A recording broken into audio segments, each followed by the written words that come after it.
Bom dia a você, nessa sexta-feira, dia 12 de junho de 2020.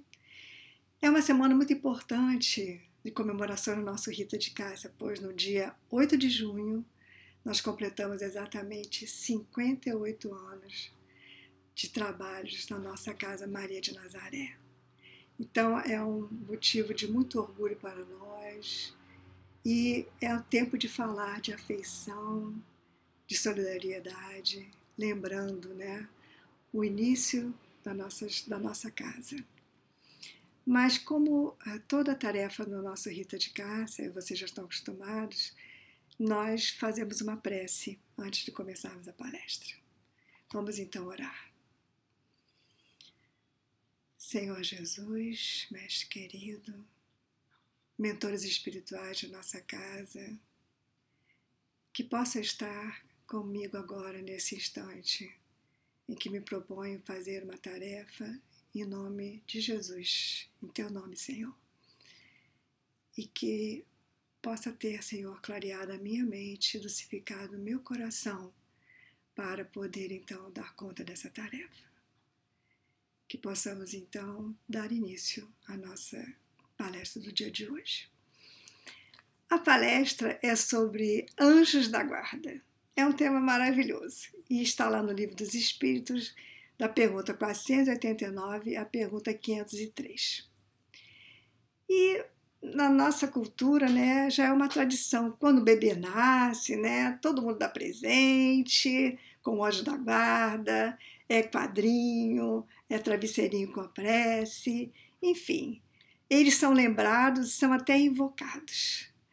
Mas, na verdade, depois parece que a gente se esquece desse anjo da guarda, dessa proteção maravilhosa que nós temos e muitas vezes nós não utilizamos essa ferramenta maravilhosa, né? Então, o estudo de hoje resgata para nós essa verdade muitas vezes esquecida. É a existência do nosso anjo da guarda. André Luiz, Entre a Terra e o Céu, lá no capítulo 33, ele fala que os anjos da guarda, na verdade, são uma concepção religiosa bem antiga, aliás, concepções religiosas mais antigas. Então, é uma expressão que define o espírito celeste que vigia a criatura em nome de Deus. Uma pessoa que se devota infinitamente a outra, ajudando-a, defendendo. Então, vejam bem, vigia em nome de Deus, se devota infinitamente, ajuda e defende-a. Você sabia disso? Que todos nós temos um protetor que faz tudo isso por nós? E André Luiz também nos conta que os gregos já sabiam disso naquele tempo, assim como os romanos, e que eles recorriam a esses gênios invisíveis. Mas à época ele era chamado de daimon, do qual fizeram o termo demônio. Mas para os gregos, demônio não designava exatamente esses espíritos malfazejos, mas todos os espíritos em geral, dentre os quais se destacavam os espíritos superiores, que eram chamados de deuses, e os menos elevados, ou os demônios propriamente ditos, né? E lá no Evangelho segundo o Espiritismo, logo na introdução, nós temos o resumo da doutrina de Sócrates e de Platão, no item 5. E Platão escreveu, porque Sócrates nada escreveu, e cada vez que eu vou falar demônios, nós vamos ler, nós vamos entender espíritos. Né? Os demônios, ou seja, os espíritos, ocupam o espaço que separa a terra do céu. Constituem o laço que une o grande e poderoso a si mesmo. Não entrando nunca a divindade em comunicação direta com o homem, porque nós sabemos que Deus não se comunica conosco diretamente, só através de seus enviados. É por intermédio desses espíritos, desses demônios, que os deuses entram em contato conosco e se entretêm com ele, quer durante a vigília, quer durante o sono. Então, isso é a doutrina espírita sem tirar nem pôr, né? Então, no entendimento da doutrina espírita, como eu já falei, Deus não se comunica diretamente com o homem. Então, esses anjos são os intermediários de Deus. E frisando novamente como eles se comunicam durante a vigília, quando estamos acordados, ou durante o sono. Durante o sono, talvez a gente esteja mais aberto, né, para entrar em contato com eles, porque o contato, então, se faz de espírito para espírito. Nosso espírito liberto pode ouvir seus conselhos, suas inspirações, suas diretrizes. Pois eles nos inspiram, nos intuem, mas é preciso haver sintonia. E por isso é mais difícil, né, eles se comunicarem conosco quando nós estamos acordados, porque nem sempre nós estamos em sintonia com eles. Daí a importância, né, de antes de nós dormirmos, nós fazemos uma prece para o nosso anjo da guarda. E essa crença é interessante, né, porque ela está presente em muitas outras culturas. Então, tem uma lenda de Bali que eu acho lindíssima, né? Lá em Bali, né, vive a maior parte da minoria hindu da Indonésia. E é uma cultura influenciada muito pelas culturas indiana, chinesa e hindu também, né?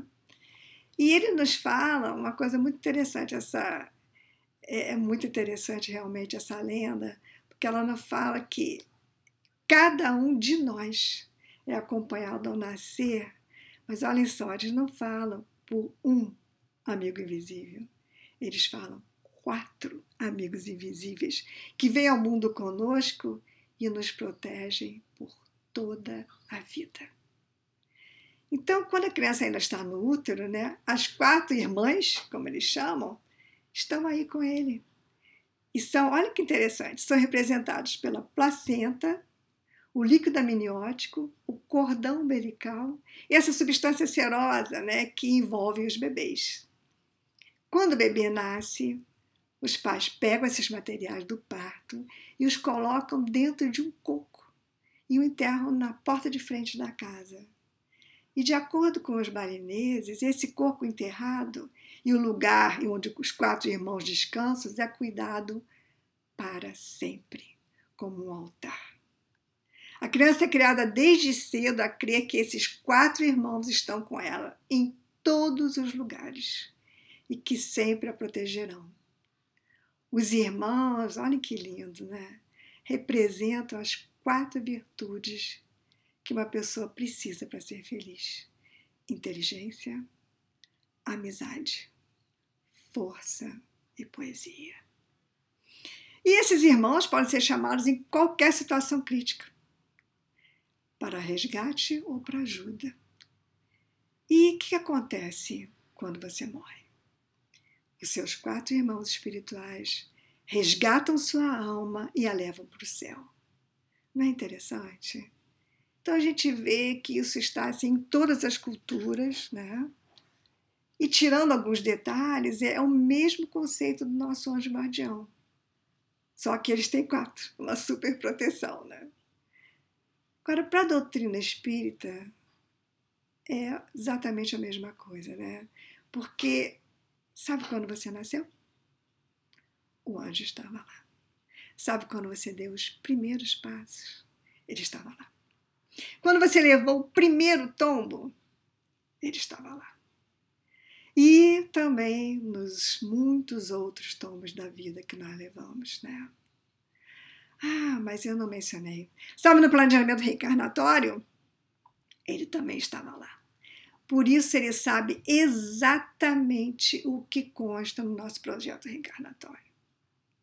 Nós reencarnando, nós esquecemos. Então ele tem essa função também de nos lembrar, né? E certamente estará conosco na partida daqui e na chegada de lá.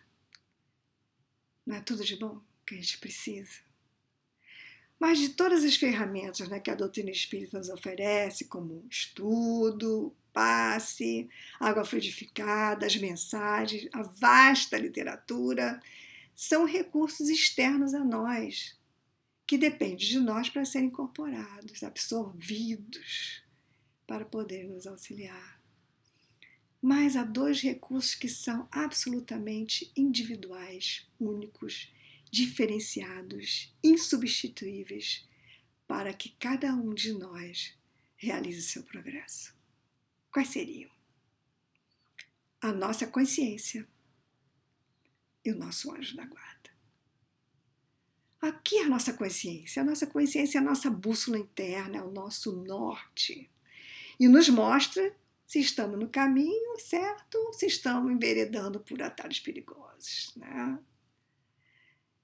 É ele que, como diz Santo Agostinho da linha da mensagem, verdadeira poesia, da pergunta 495, é o anjo da guarda.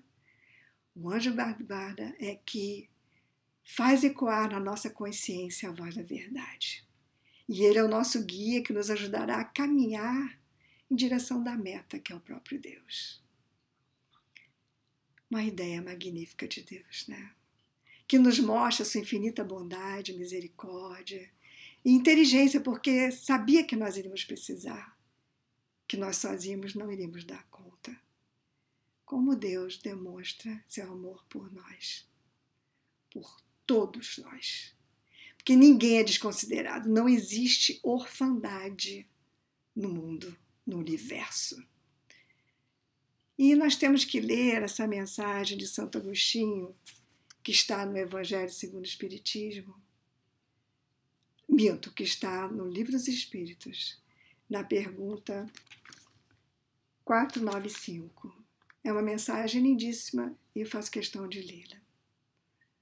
Não vos parece grandemente consoladora a ideia de terdes sempre junto de vós seres que vos são superiores, prontos sempre a vos aconselhar e amparar, a vos ajudar na ascensão da abrupta montanha do bem? Gente, não é muito consolador? E Santo Agostinho coloca, né, a abrupta montanha do bem. Como é difícil nós galgarmos nessa montanha. E continuando. Mais sinceros e dedicados amigos de que todos os que mais intimamente se vos liguem na terra? Realmente, né? Às vezes nós reclamamos, né, que nossos amigos não nos entendem. Ninguém nos entende melhor do que o nosso anjo da guarda. Porque eles nos acompanham de há muito. Nos acompanharão sempre. E eles estão sempre perto de nós. E conhecem o nosso projeto de vida, então nos conhecem intimamente.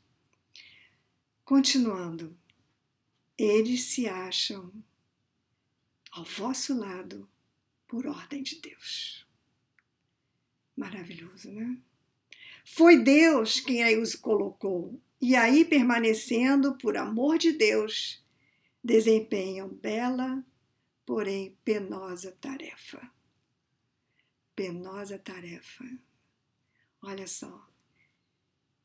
Santo Agostinho nos fala que a tarefa é penosa porque realmente, né, nós devemos dar muito trabalho para o nosso anjo da guarda. E mais adiante até Santo Agostinho coloca e diz assim, laboriosa tarefa e de todos os instantes. Então, querendo frisar, né, que além de laboriosa, ela é de todos os instantes de nossas vidas. Mas quantas vezes nós ignoramos, né, os nossos anjos guardiões, quantas vezes nós somos ingratos, não nos lembrando deles, né? E eles muitas vezes aceitam essa tarefa por puro prazer, porque já tiveram, né, uma ligação conosco. E essa lição é de puro amor, essa união é de puro amor. Mas, às vezes, está lá no Livro dos Espíritos, na pergunta 493, na resposta dos Espíritos, que às vezes não é por amor, não é por prazer. É por missão mesmo, é por dever, né? Aí eu fico me perguntando, né? Será que meu anjo está comigo por prazer ou por dever? É uma pergunta. Continuando, né? Por onde estejais, estarão convosco. Nem nos cárceres, nem nos hospitais, nem nos lugares de devassidão, nem na solidão, estáis separados desses amigos, a quem não podeis ver, mas cujo brando influxo Vossa alma sente, ao mesmo tempo que lhes ouve os ponderados conselhos. Ou seja, em todos os lugares. Mesmo que nós estejamos presos, ou doentes, ou em lugares devassos, eles estarão conosco. E muito importante, na solidão. Nunca estamos sozinhos. Esse é o momento que nós estamos vivendo, que às vezes as pessoas se sentem muito sozinhas, muito solitárias, muito abandonadas. Este é o momento de nós nos conectarmos com o nosso anjo de guarda. Porque em circunstância alguma ele nos abandona.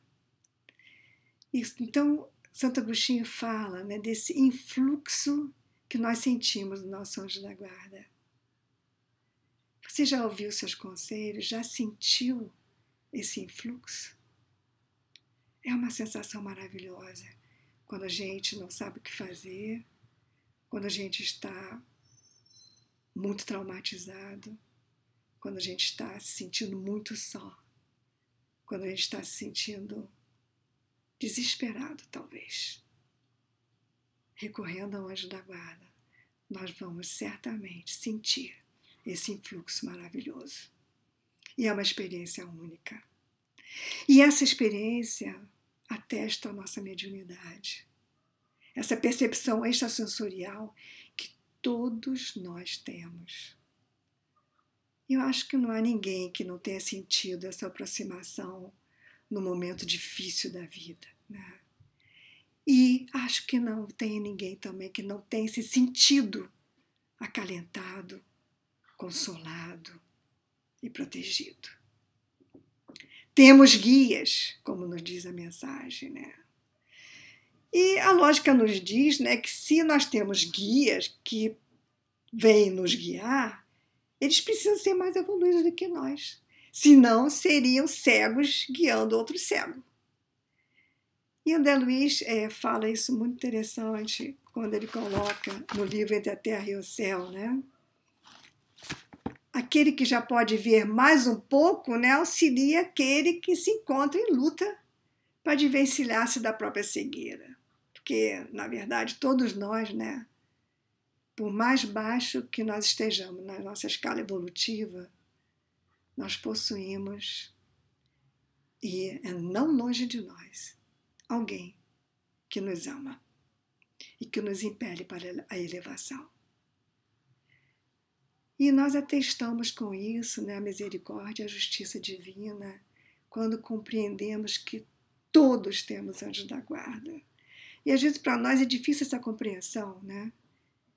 Mas faz muito sentido, porque se Deus é infinita misericórdia, se Deus é infinita justiça, não pode haver privilegiados.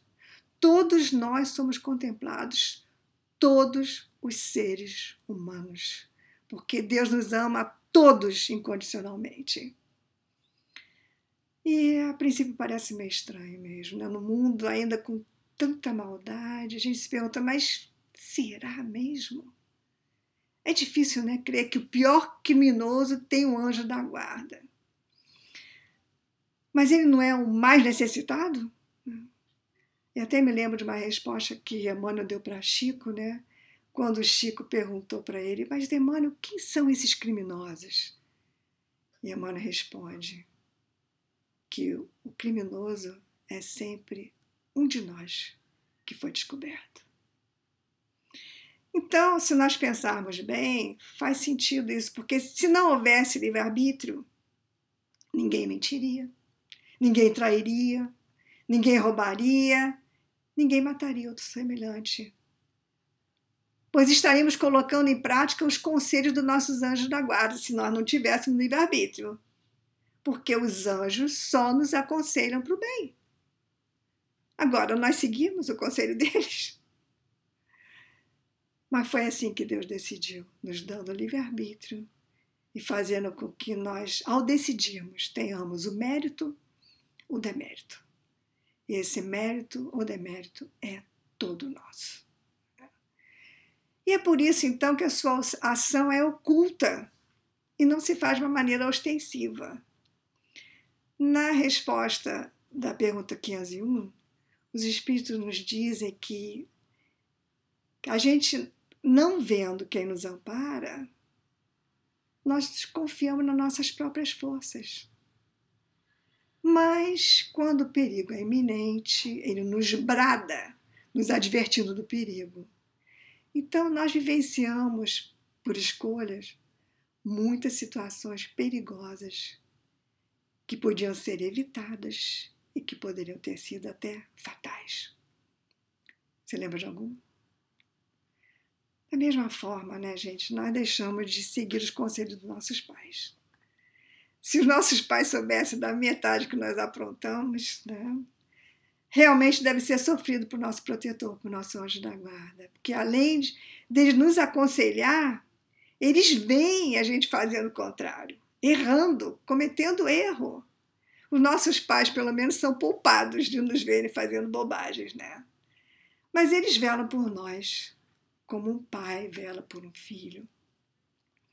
Agora, é sofrido para ele nos ver errando? Kardec pergunta isso na 503, e a resposta dos espíritos é: não, eles se compungem com nossos erros, ou seja, ficam penalizados. O que é compungir, né? Ficar penalizado, ficar pesaroso. Mas os espíritos nos dizem: essa aflição não tem analogia alguma com as angústias da paternidade, né? Por quê, né? Porque o anjo sabe que há remédio para o mal. E o que não se faz hoje vai se fazer amanhã, né? E que nós sairemos das provas, muitas provas, mais instruídos e mais perfeitos. É uma questão de tempo, uma questão de maturidade espiritual. Mas é uma pergunta interessante que a gente deve se fazer: será que eles são responsabilizados pelo mau resultado dos seus esforços? Não, porque eles fizeram tudo o que dependia deles.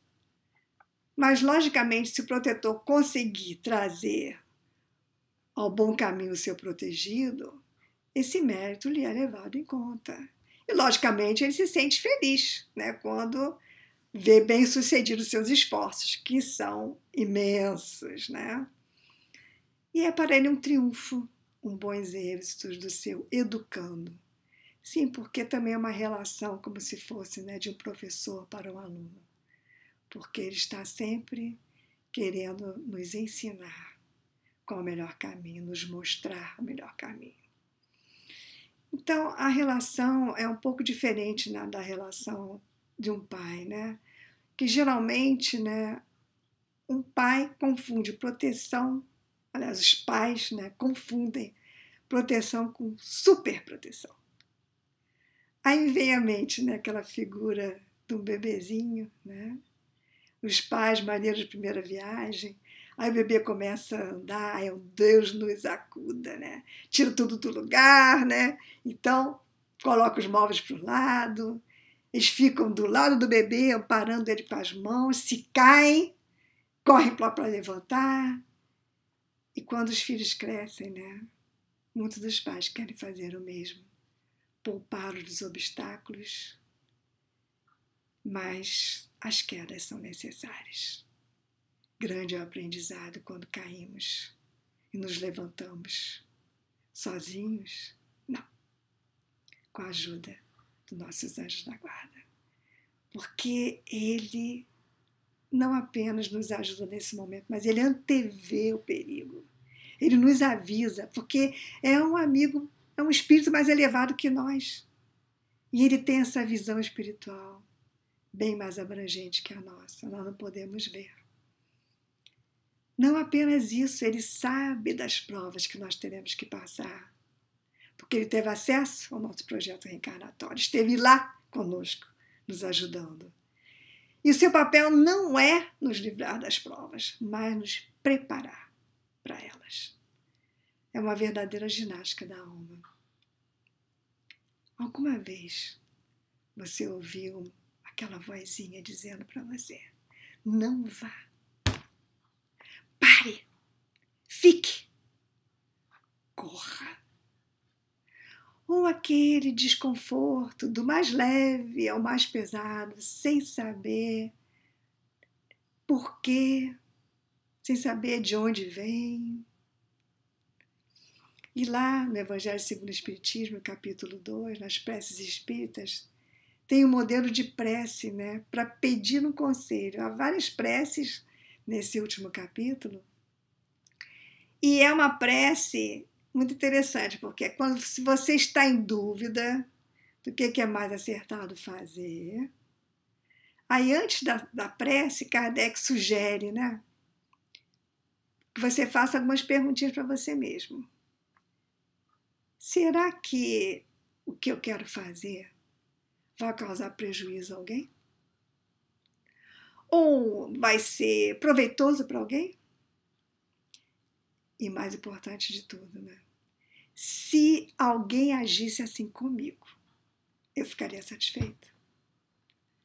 E ele cita, né, uma sábia advertência dos espíritos protetores.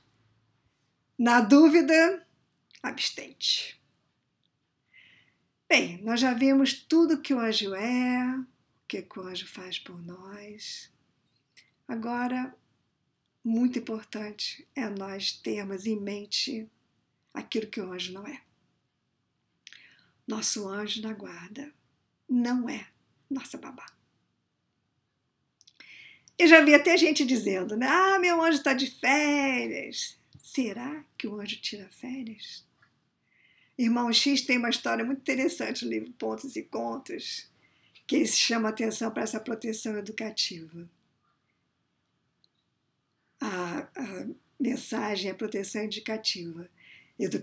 E é justamente isso, né? Uma família em que os anjos estavam sempre ali tentando ajudá-los, mas o marido reclamava de tudo, a esposa reclamava de tudo, a criança não tinha nenhum apoio dos pais para poder se contactar com os anjos guardiães.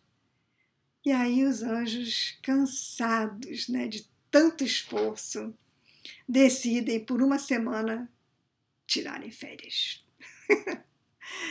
Ou seja, nessa semana tanta coisa acontece. E quando eles voltam depois de uma semana, encontram todos muito modificados. E encontram marido e esposa em prece, pedindo ajuda a Deus, a Jesus, ao seu anjo da guarda. Nós não vamos deixar que isso aconteça conosco, né? Então, na verdade, eles podem se afastar assim, né? E na 495, os espíritos nos esclarecem que quando eles veem que os seus conselhos são inúteis, e nós nos mostramos rebeldes aos seus conselhos, eles se afastam. Mas não nos abandonam completamente e se fazem sempre ouvir. Mas somos nós que tapamos os ouvidos, né? O protetor volta desde que nós o chamemos. E eu acho que naquele dia os dois chamaram o anjo guardião, porque estava em prece. Então temos que nos lembrar, né, que os espíritos, embora estejam milhões de léguas distantes, eles nos influenciam, cuidam de nós, porque o espaço para eles nada é. E se de longe estiverem de nós, ao sinal de um perigo, num átimo de segundo, eles estarão do nosso lado. E é por essa rapidez, né, que os anjos da guarda sempre foram retratados com asas, devido à sua rapidez, que para nós é incompreensível, né? Então eles estão conosco em todas as nossas necessidades. Eu disse necessidades, mas não desejos.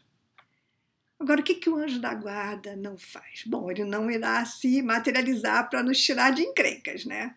Quando nós lemos os relatos bíblicos, nós ficamos achando que o anjo vai se materializar, como fez Rafael com Tobias, ou o anjo que libertou Pedro da prisão, ou o anjo Gabriel que anunciou a vinda de Jesus a Maria de Nazaré. Esses anjos são espíritos puros e não podem ser confundidos com nossos anjos da guarda, que não são espíritos puros, pois só precisam ter um adiantamento maior do que o nosso, obviamente. Eles não precisam ter aquela evolução espiritual, precisam ser mais evoluídos do que nós, né? Agora, o que mais que os nossos anjos não fazem por nós? É de nos defender dos nossos obsessores. Mas por que não? Primeiramente, porque nós não temos, como no desenho animado, né, sobre os nossos ombros um anjinho e um diabinho. Não existe o mau gênio, não existe o anjo mau. Os maus espíritos são atraídos por nós, pelas nossas fraquezas, pelas nossas negligências. Se nós soubermos atraí-los, nós temos que saber afastá-los. Então, depende de nós. E é justamente por respeito ao nosso livre-arbítrio que os nossos anjos protetores nos deixam escolher nossas companhias. Não tem aquele ditado? Diga-me com quem andas, né? Mas existe outro ditado melhor. Dize-me quem és e te direi com quem andas. E muito importante frisar, o nosso anjo tem conosco uma relação afetiva, de amizade, de amor. Ele nos conhece melhor que ninguém. E Santo Agostinho nos dá um conselho que eu tomo muito para mim, porque às vezes eu esqueço de fazer isso que Santo Agostinho recomenda. Estabelecei entre eles e vós essa terna intimidade que reina entre melhores amigos. Precisamos ter intimidade com o nosso anjo da guarda. Precisamos, né, deixar que isso aconteça. E aí é uma pergunta que nós temos que nos fazer. Qual foi a última vez que você pensou no seu anjo da guarda? Qual foi a última vez que você se conectou com ele? Qual foi a última vez que você pediu seus conselhos? Qual foi a última vez que você rezou por ele? Qual foi a última vez que você rezou para ele? No livro O Poema do Ser, o Destino e da Dor, Leon Denis, na página 334, no capítulo em que ele fala da consciência e do sentido íntimo, ele relata que muitas pessoas recorriam a ele, pedindo a ele auxílio, para ele solicitar mensagens do além para essas pessoas. Veja, né? Desde sempre nós queremos mensagens só para nós, né? Conselhos da espiritualidade. E o que Leon Denis fazia? Muito sabiamente, ele sugeria uma experiência. E ele diz que às vezes dava bom resultado. E eu vou ler para vocês. Concentrai-vos em retiro e no silêncio. Elevai os pensamentos para Deus.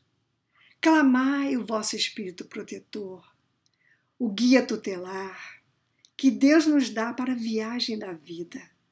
Interrogai-o sobre as questões que vos preocupam, desde que sejam dignas dele, livres de todo interesse vil. Depois, esperai. Escutai em vós mesmos atentamente e, ao cabo de um instante, ouvireis nas profundezas de vossa consciência, como que o eco enfraquecido de uma voz longínqua ou antes, percebereis as vibrações de um pensamento misterioso que expulsará vossas dúvidas, dissipará vossas angústias, embalar-vos-á e consolará. Lindo, né? Então nós podemos seguir esse conselho de Leon Denis.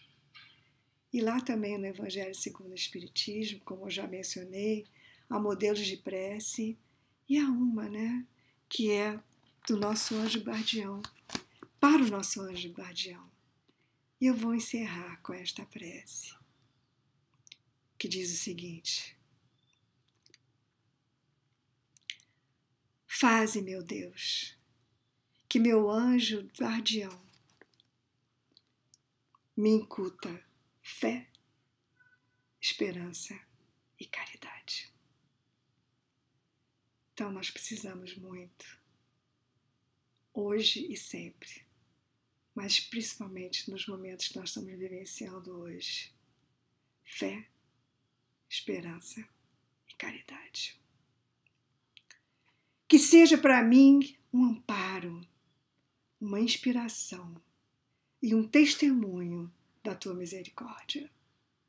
Certamente, o nosso anjo guardião será um amparo, uma inspiração e um testemunho para todos nós, se nós soubermos nos conectar com ele.